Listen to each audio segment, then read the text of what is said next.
Besh, hello! Gagamitin ko yung aking Chinese wok.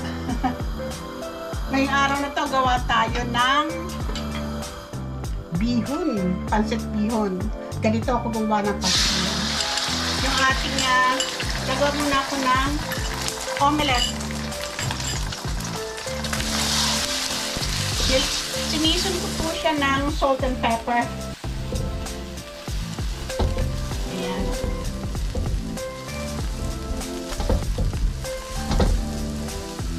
Hanguin natin.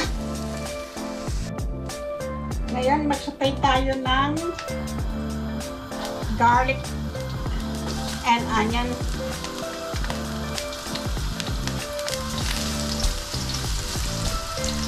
Lagay na natin yung ating carrot. Haluin lang po natin hanggang sa medyo half-cook na siya. Ngayon, i-add naman natin yung ating snow peas, yung ating chicharon. Haluin uli. Stir fry. Tapos, lalagyan po natin siya ng 2 tablespoons of oyster sauce.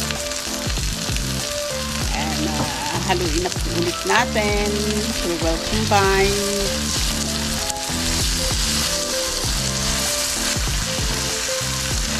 Ngayon, ilalagay naman natin ang ating cabbage, yung ating repolyo. And continuous halo lang po. Halo-halo.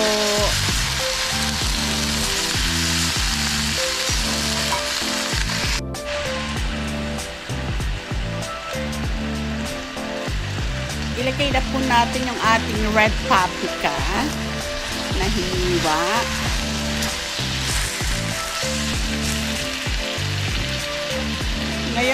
Ngayon maglalagay tayo ng 1 tablespoon of soy sauce at saka black pepper po according to your taste. Ayan. Mas masarap po kasi pagka medyo maraming pepper. Ngayon haluin po ulit natin para well combine po yung hinalo natin na soy sauce and pepper. Tapos wag po masyadong nating i-stir fry yung ating veggie. I like my veggie a little bit crunchy. So hanguin na po natin and let's put it aside. In the same pan po, naglagay po ulit ako ng konting oil. Tapos i-stir fry po natin yung ating shrimp, which na sinison ko po siya ng oyster sauce and pepper. Ayan po. I-stir fry po natin siya ng 2 minutes. And then nahanguin natin and let's put it aside.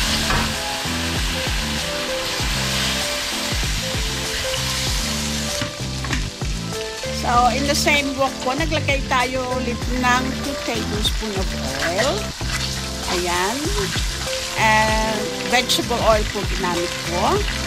And then, i-fry na po natin, stir-fry na po natin ang ating bihon. Isa na natin ang ating bihon. Yung bihon ko po, I soak it for 30 minutes.